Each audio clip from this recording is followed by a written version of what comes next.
Hello friends, welcome to my YouTube channel RJK Tutorials. So today I'm going to cover some important questions from two different chapters. The first one is Introduction to EVS, another one is the Ecosystem. So these are the most expected questions from the Introduction to EVS and Ecosystem chapters. So first one is, what is environment?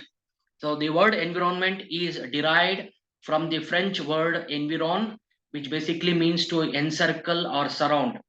So thus our environment can be defined as the social, cultural, physical conditions that surround, affect, and influence the survival and growth and development of people, animal, and plants put together.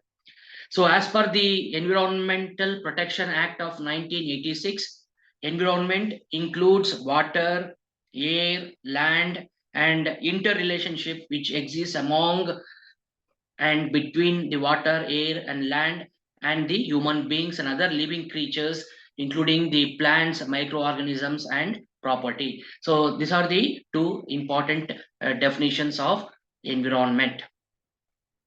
So second question is, explain the scope of environmental studies. So the scope of environmental studies is very wide, very diversified, and deals with many areas like the conservation of natural resources, ecological aspects, pollutions of the surrounding natural resources, controlling the pollutions, social issues connected to it, and the impact of human population on the environment. So these are the broad areas on which the environmental studies is focused.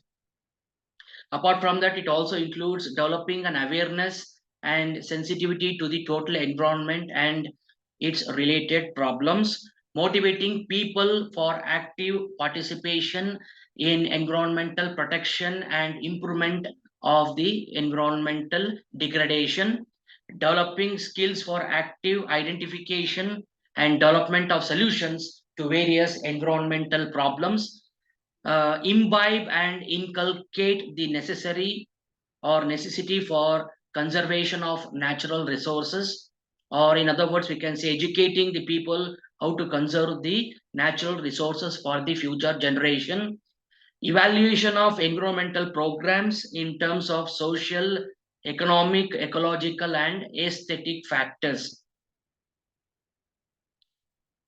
So these are some of the scopes of the environmental studies. So third question is, explain importance of environmental studies. So why we have to study the environmental studies?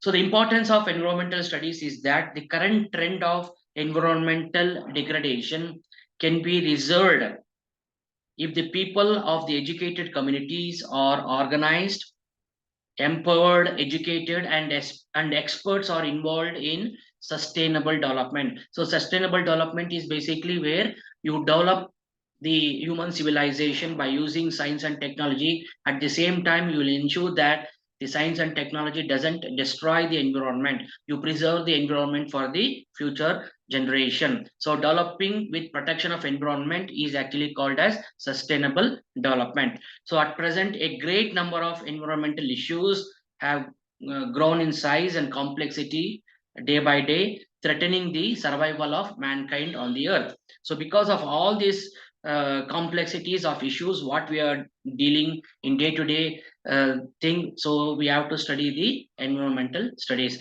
So let us see what are the issues that we are facing. The first issue is environment issues being of international importance. So it has well organized that the environmental issues like global warming, ozone depletion, acid rain, marine pollution, and loss of biodiversity are not merely the national issues but are also the global issues or international issues, and hence we must take a proper measures to tackle with the international efforts and cooperation.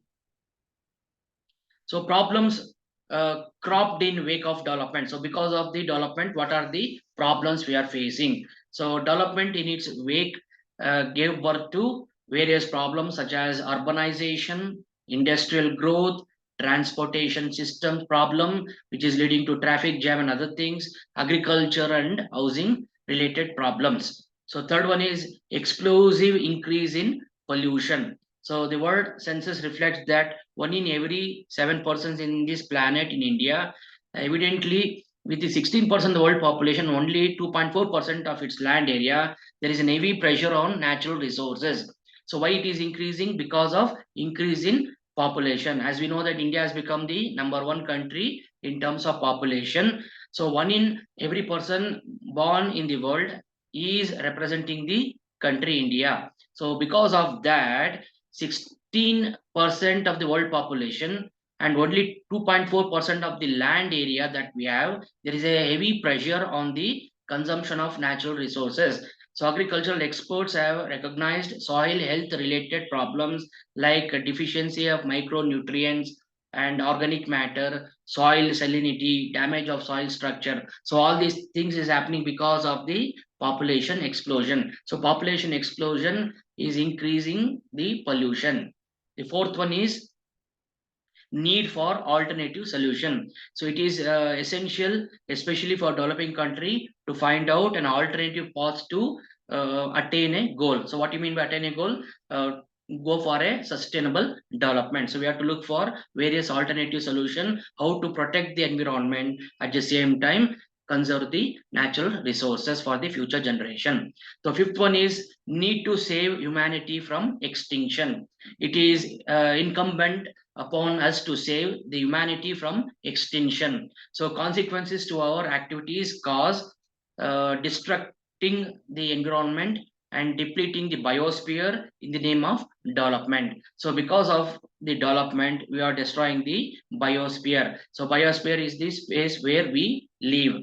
So because of that, the population explosion, because of urbanization, it's getting polluted. So therefore, definitely the survival of human being in future becomes difficult if we don't preserve the environment. So that is why we have to study the environmental studies. The sixth one, need for wise planning of development. Our survival and sustenance depends on resource availability. Hence, resources withdrawn, processing, and use of the products have all to be synchronized with the ecological cycle. In any plan of development, our action should be planned ecologically for sustenance of the environment and development. In other words, we have to focus on three R's of the environmental protection. What are three R's? Reuse, recycle, and reduce. So as much as possible, we have to reuse the products what we are consuming, and it has to be recycled. That means the whenever we are using product, we are throwing it as a waste product. The waste product has to be recycled into a fresh product, and reduce the consumption of natural resources as much as possible. So these are the three R's of protecting the environment. So reuse, recycle, and reduce. The fourth question is, what is ecosystem? What are the components of ecosystem? An ecosystem for short, for ecological system. So ecological system is also called as ecosystem. It is the community of living and non-living things that work together. So in ecosystem, both living and non-living things are connected together as a community. An ecosystem is a community of living things or living organisms, which includes plants, animals, and microbes in conjunction with the non-living components of the other part of the environment. This includes the air, water, minerals, and interacting between them. So forming a type of a system. So therefore, it is called as the ecosystem or ecological system. So as we know that from this definition, there are two components. One is called as the abiotic components and the biotic components. So sometimes you may get a question, differentiate between abiotic components and biotic components also. So ecosystem consists of abiotic and biotic components. So what are the abiotic components? So abiotic components are non-living components. This can be further divided as physical components and chemical components. So the physical components includes the sunlight, water, air, temperature, rainfall, soil texture, wind speed, and direction, etc. So whereas the chemical components can include the carbon, oxygen, nitrogen, hydrogen, iron, copper, zinc. So this organic and inorganic compounds becomes the chemical components.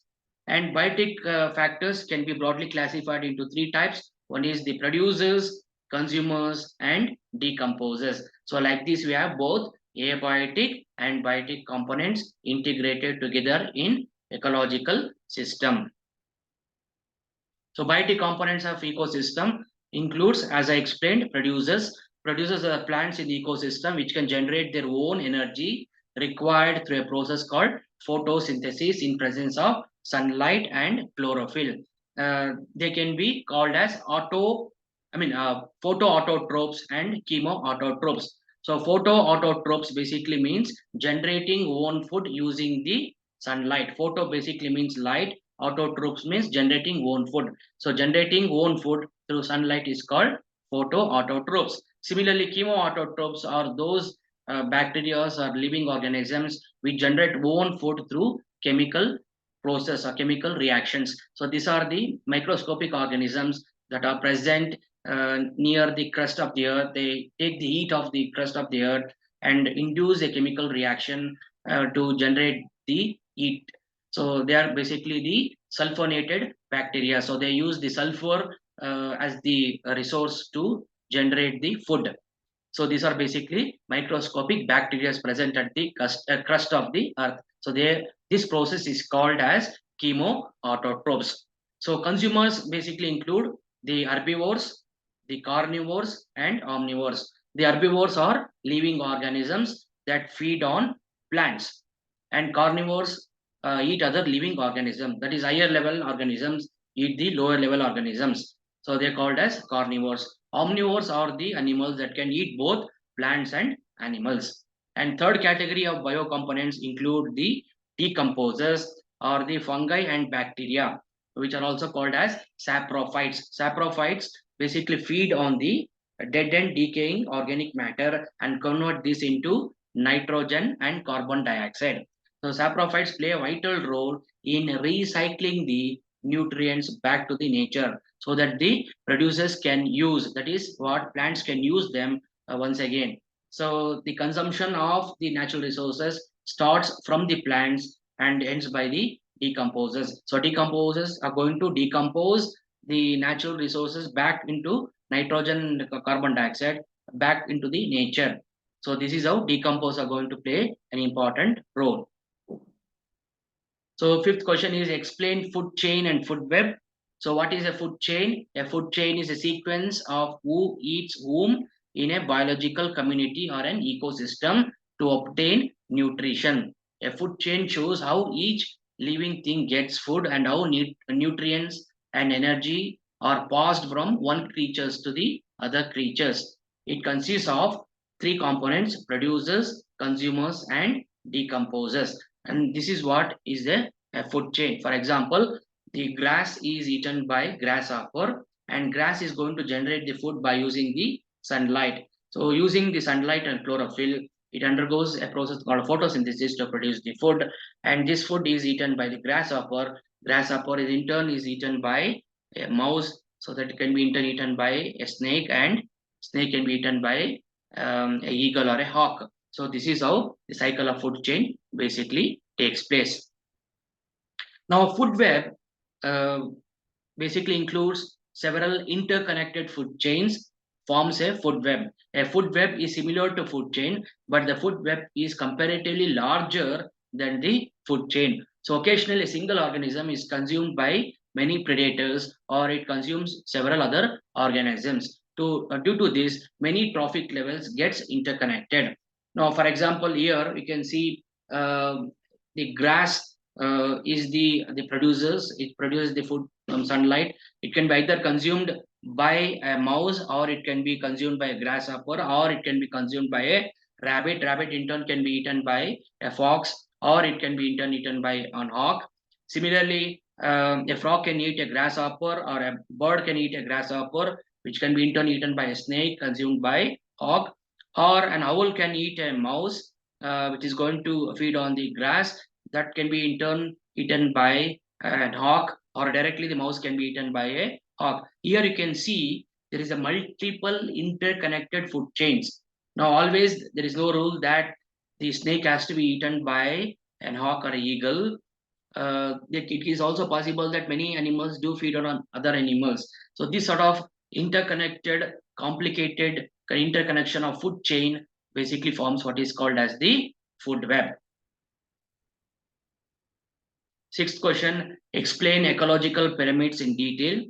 An ecological pyramid is a graphical representation of a relationship between the different living organisms at different trophic levels. An ecological pyramid is an illustration of reduction in energy as you move through each feeding level in the ecosystem. That means if you keep on moving from one trophic level to the other trophic level, that is lower trophic level to the higher trophic level, the amount of energy, the amount of the matter keeps on decreasing. So this is represented by a structure of a pyramid. So that's why it's called as ecological pyramid. Each feeding level of ecosystem is called as trophic level.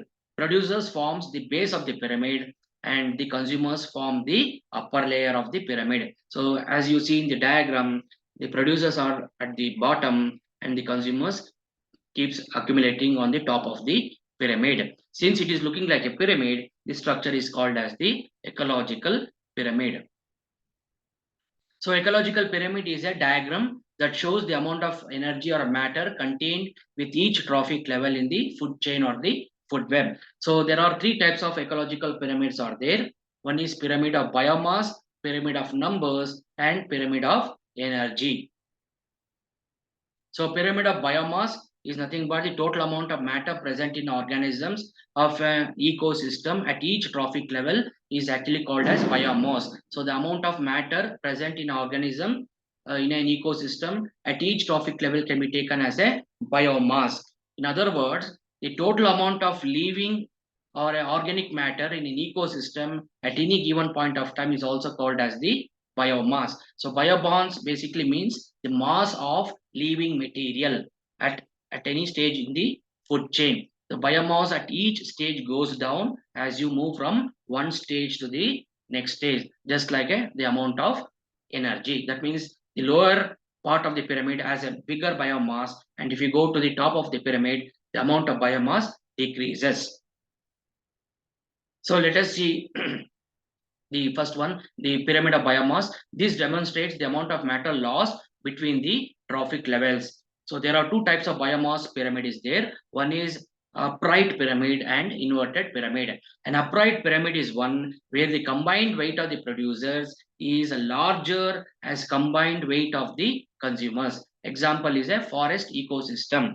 An inverted pyramid is one where the combined weight of producers is smaller than the combined weight of the consumers. This can be explained with an example of aquatic ecosystem.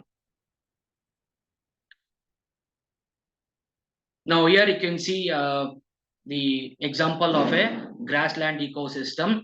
So in grassland ecosystem, the plants becomes the producers, the mice becomes the primary consumers, the snake becomes the secondary consumers, the eagle becomes the tertiary consumers. The number of plants are more compared to number of eagle. So therefore, in case of grassland, you have an upright pyramid. In case of a pond ecosystem, it is inverted because the phytoplanktons, which becomes the primary producers, are less compared to the zooplanktons or primary consumers, and little bit bigger is the secondary consumers. The largest part of the population becomes the fishes. Since the fishes population are more compared to phytoplankton, in case of an aquatic ecosystem such as pond ecosystem or river ecosystem, the pyramid of biomass is inverted. Next comes the pyramid of numbers. A pyramid of numbers is a graphical representation of the number of individuals in each population in a food chain. The pyramid number represents the number of organisms in each trophic level. The pyramid of numbers can be used to examine how the population of a certain species affects the another. Often, the autotrophic level is a pyramid of numbers is much larger than any of the higher trophic levels, and the number decreases upon the ascending the pyramid. There are exceptions. For example, in a tree community, a single tree would support many different populations of a larger number of species. Now, in case of pyramid of numbers, you can see if you take a grassland ecosystem, a pond ecosystem, the numbers are more in the producers compared to the the topmost consumers. So therefore, it is upright pyramid. Now you can see here the diagram is the self-explanatory. Now, for example, number of grass is more compared to the grasshoppers, as compared to the mice, as compared to the snakes, as compared to the eagle or a peacock. So this is how the pyramid is upright. Whereas it can be sometimes inverted pyramid also. In case of the detrivorous food chain, it will be inverted. So for example, a single tree may contain many birds, which becomes the herbivores. That in turn consists of various parasites. These parasites can be eaten by many hyperparasites. Now, therefore, since the parasites population is more compared to the producer population, it is inverted. Same way, you can find a spindle type of ecosystem where, I mean, spindle type of food chain where the producer is less, the herbivores are more, but the carnivores can be very limited. So therefore, it becomes a spindle shape. So here carnivores are less and the herbivores are less, but the in between that you have consumers are more. So because of that, it's going to take a spindle shape. So this is how the pyramid of numbers can be. Either it can be inverted pyramid, or it can be top right pyramid, or it can be spindle shaped pyramid. The next one is pyramid of energy. The pyramid of energy represents the total amount of energy consumed by each trophic level. An energy pyramid is always upright as the total amount of energy available for utilization in the layers above is less than the energy available at the lower levels. This happens because during the energy transfer from lower to higher level, some energy is always lost. So why it is lost? Because it lost in form of an heat. Because whenever the living organisms are actively converting the materials into energy through a process of metabolism, some amount of heat is generated. So that heat is exhausted out, and because of that, energy is decreased. So this energy decreases because of a process of metabolism. That means what is metabolism? The food what we take, it gets broken down into minor components. So this process is called as metabolism. So during the process of a metabolism, some amount of heat is lost. And the energy is measured either in calories or joules. Now, for example, if you take a pyramid of energy uh, in a grassland ecosystem related to food chain, and the amount of energy the plants are going to receive from the sun, it's about 1 million joules. So these 1 million joules are not 100% given to the plants. So some plants take only 10,000 joules. So 1 million joules of energy coming from the sunlight, but only 10,000 joules is taken from the plants. And when it is consumed by grasshopper, only 1,000 joules of energy is given back to the grasshopper. And when grasshopper is eaten by a mice, only 100 joules of energy is given to the mouse. And mouse is eaten by eagle, only 10 joules is of energy goes to the snake. So you can see that the food chain starts from 1 million joules. By the time the energy goes to the tertiary consumer, it becomes the 10 joules. So why this difference happen? Because when a food is consumed, when food is digested, when food is broken down, this amount of the food goes in form of an energy. So this energy is nothing but the heat. So heat goes out of the body. So because of that, there is a loss of energy. So this is how the pyramid of energy is seen. Sixth question, explain forest ecosystem in detail. A forest ecosystem is an ecosystem of forest and resources. Forests are renewable source of energy or renewable source of resources. Forests are formed by group of plants that are structurally defined by their trees, shrubs, herbs, and climbers and ground covers. Ground cover. Um, Soil, animal, insects, microorganisms, and birds are the most important interacting units of a forest ecosystem. So what is the forest ecosystem? Basically, it consists of trees, shrubs, herbs, climbers, and ground cover of what? Grass. Smaller plants are the grass what you find on the forest. Apart from that, you also have a soil, animal, insects, microorganisms, birds. So this forms a part of forest ecosystem. In India, forests occupy about 18 to 20% of the total area of the land. Now, as I told, the forest ecosystem consists of two components, abiotic and biotic components. Abiotic components of forest include the inorganic or organic components present in the soil, along with the temperature, rainfall, light, humidity, other things. Biotic components are represented by producers, consumers, and decomposers. So types of forest. So according to the distance from the equator, we can broadly classify the forest into following types. The first one is tropical forest. Tropical forests mainly exist around the equator in places like South America, Africa, Amazon region, Southeast Asia. They have the maximum species diversity per area in the world. Here the rain is seen to very large extent. It's a lot of rain throughout the year, but the temperature remains stable around 27 degrees Celsius or 60 Fahrenheit. Generally, these forests have two seasons, namely rainy season and as well as the dry or the summer season. Tropical forest can be further divided into green forest, seasonal forest, and dry forest. So evergreen forests are those forests which are evergreen throughout the year, both in summer as well as the rainy season. Seasonal forest, according to season, either they become green or they become dry. So dry forests here they receive very less amount of rain, so therefore throughout the year they look more like a dry forest. A very less green trees are seen in these forests.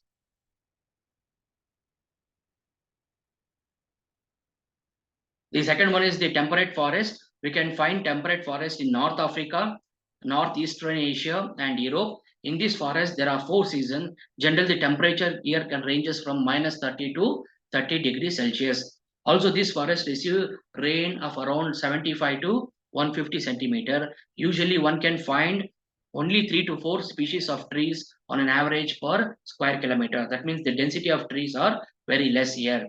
So deciduous or leaf-shedding trees form a larger portion of trees.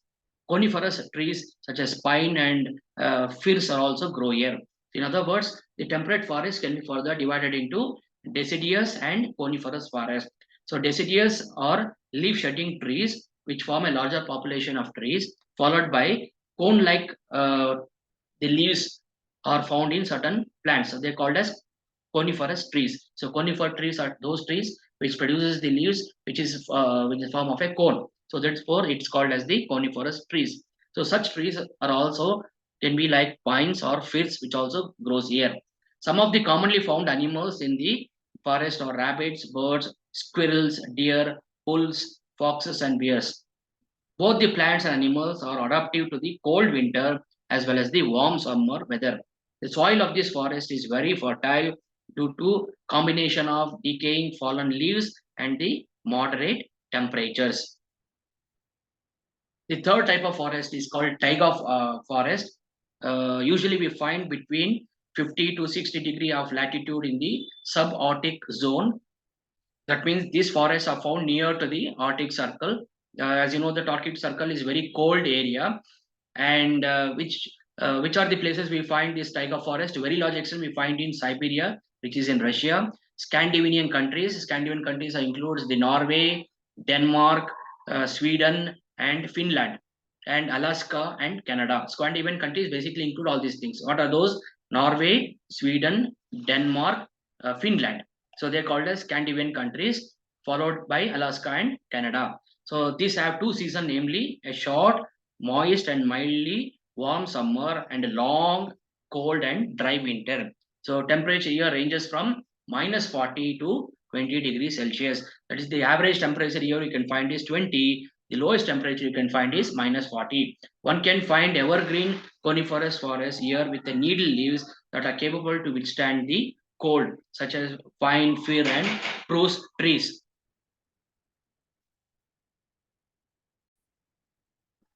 Now, since the temperature is very low here, -40 to 20 degrees Celsius, the leaves of the trees will form in form of a cones so that they can withstand these extreme cold seasons. So some of the forest, the plants which we can find in taiga forest are pine trees, fir trees, and spruce trees. So some of the animals that live here in the taiga forest are deer, wolverines or wolves, caribou, bats, small mammals, birds, moose, bears, lynx, fox, etc. that can bear a long and cold winter. These animals usually have a thick fur. That is, the skin is very thick because of the fur present on the skin, and this is going to help them in protecting the body against the cold temperature. In other words, they're going to act as a insulator. So importance of forest ecosystem, it provides numerous environmental services, like it helps in nutrient cycling, maintaining biodiversity, providing wildlife habitat, affecting rainfall patterns, regulating stream flow, storing water, reducing flooding, preventing soil erosion, reclaiming degraded land, and many more things. Apart from the environmental values, forest ecosystem have some of the traditional values also. So, for example, forests provide firewood and timber, fruits, gums, herbs, and drugs. So, the biotic components of forest ecosystem consists of the producers, consumers, and decomposers. The producers basically in a forest are mainly the trees. Trees are of different kinds depending upon the type of forest developed in that particular specific climate. Apart from trees, climbers, epiphytes, shrubs, ground vegetation also can be seen.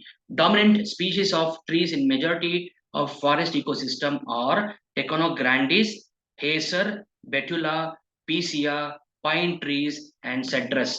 So these are the different types of trees you find in the forest ecosystem. When it comes to the consumers in forest, the consumers are mainly three types. So the primary consumers includes the herbivores, which feed directly on producers. So examples are ants, beetles, bugs, spiders feeding on tree leaves. Larger animals such as elephants, their deer, giraffe, grazing on shoots and or to the fruits of the trees. So the secondary consumers are nothing but the carnivores and feed on the primary consumers. So this includes the birds, lizards, frogs, snakes, foxes, etc. So the tertiary consumers are the secondary carnivores and feed on the secondary consumers. This includes the top carnivores like the lion, tiger, cheetah, etc. Decomposers. This includes a wide variety of saprophytic microorganisms. So these microorganisms are three types. One is bacteria, fungi, and acetomycetes. So bacteria includes the bacillus bacteria, clostridium bacteria, pseudomonas bacteria. Fungi includes the aspergillus, ganoderma. Then you have fusarium. So these are the three types of fungi you find in the forest ecosystem. Actinomycetes includes streptomyces. So these are microscopic organisms which play important role in decomposition. They attack the dead and decaying bodies of the organism, and thus decomposition takes place.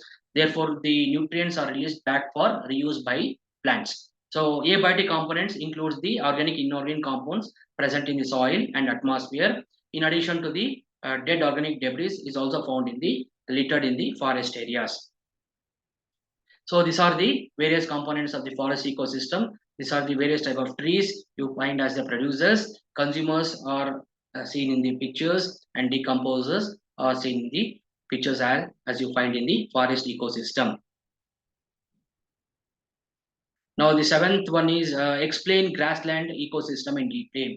So grassland ecosystem is also called as green swards, or the area where the vegetation is dominated by grasses and other herbaceous or non-woody plants. So in grassland, you will not find trees, you will find more of grass. So that is why it is called as the grassland ecosystem. They are also known as green swards or herbaceous ecosystem. Grassland occupy about 24% of the earth surface. Grasslands occur in regions too dry for forest and too moist for deserts. So this is a type of ecosystem which is between the forest as well as the deserts. The annual rainfall ranges here between 25 to 75 centimeters. Usually it is seasonal. So the principal glass lands what you find in on the earth are prairies, which is found in Canada and USA, pampas found in South America, steppes The type of grassland found in Europe and Asia, and Welsh type of grassland is found in Africa. The highest abundance and the greatest diversity of large mammal are also found in grassland ecosystem. The dominant animal species include wild horses, asses, antelopes, which is found in Africa and Eurasia. The herds of bison, which is found in America, and the antelope and other large herbivores are found in Africa. The various components of grassland ecosystem are biotic components, includes the producers. So producers in grassland are normally the grasses, though a very few herbs and shrubs are also be a part of a grassland ecosystem. They can also contribute to the primary production of biomass. Some of the most common species of grasses are Bracharia, Cynodon, Desmodium, and Digitaria. So these are the four different types of grasses are found in the grassland ecosystem. Coming to the consumers, so it includes primary, secondary, tertiary. Primary consumers includes the herbivores directly which going to feed on the grasses. So they are basically grazing animals such as the cows, buffaloes, sheep, goats, deer, rabbits. Beside them, numerous species of insects, termites are also present in the grassland ecosystem. Secondary consumers are the carnivores that feed on the primary consumers. They include the herbivores. This includes the frogs, snakes, lizards, birds, foxes, and jackals. So these are the secondary consumers which feed on the herbivores. So tertiary consumers, this includes the hawks, eagles, or crows, which feed on the secondary consumers. So decomposers, these include wide variety of saprophytic microorganisms like bacteria, fungi, and acetomycetes. They attract the dead and decaying bodies of organisms and thus helps in decomposition process. Therefore, nutrients are released back for nature for reuse. So abiotic component, this includes basic inorganic organic compounds present in soil and aerial environment. The essential elements are the carbon, hydrogen, nitrogen, oxygen, phosphorus, and sulfur. So etc. So this are supplied by water, nitrogen. So hydrogen and oxygen can be in form of water. Carbon is the most basic element present in any organic material. Nitrogen can be present in form of nitrogen gas, nitrates, and sulfur can be present in form of sulfates, and phosphorus can be present in nature in form of phosphates in soils and also in atmosphere. So these are the components of grassland ecosystem.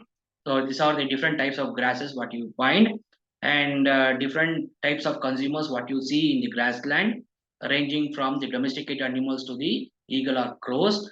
Then you have a decomposers which also include the mushrooms and fungi and other things. The third type of ecosystem which can be expected is explain desert ecosystem in detail.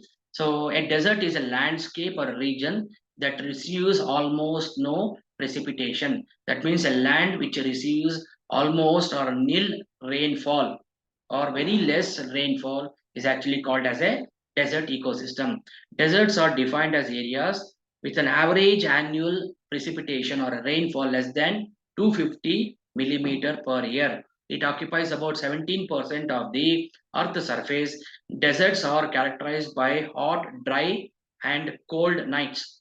The deserts of the world are mainly located in southwestern United States of America, Mexico, North America, Asia. So in Asia, we have one of the biggest deserts like Thar Desert, Gobi Desert, and Tibet deserts, and along with the West Asian countries. The deserts are characterized by scanty flora and fauna. Very rare kind of animals and plants can be found at here. Very rarely you can find these plants and animals. So soils of deserts are often have an abundant nutrients, but little or no organic matter. So inorganic matter are more, but organic matter is very less in the deserts. Now, various component desert ecosystem includes the biotic components. So, producers in deserts, producers are mainly the shrubs and bushes. Some amount of the grasses also can be seen. In some cases, you may find even trees also. For example, in oasis is a place where you find water. In desert, there you may find some grasses and trees. Dominant plant species include succulents, water retaining plants adapted to arid climate or soil conditions. So these are the plants which have very thick skin, which can withhold the water in the cells, and they have a water retention capacity. And apart from that, you also have a hardy grasses. That is grass which is very dry and very rough. Besides some lower plants such as lichens and xerophytes, mosses are also present. So consumer organisms basically include animals such as insects, reptiles, which are capable of living in extreme temperatures or xeric temperatures or conditions. Besides some nocturnal rodents, that means animals which do hunting in the night times, such as birds, some mammalians like camels are also found in the consumer zone. When it comes to the decomposers, due to poor vegetation with very low amount of dead organic matter, decomposers are poor in the desert ecosystem. Decomposers normally will be very high in the forest as well as the grassland. Since the organic matter is very less in desert ecosystem, decomposers are very less. So the common decomposer what you find in deserts are bacteria, fungi. Most of them are thermophilic. That means which can bear the extreme temperature and heat. And abiotic components includes the high temperature, very low rainfall, organic substance are poorly present in the soil. So thank you. I'm sure that you understood the important questions that comes in the two chapters. So thank you one and all.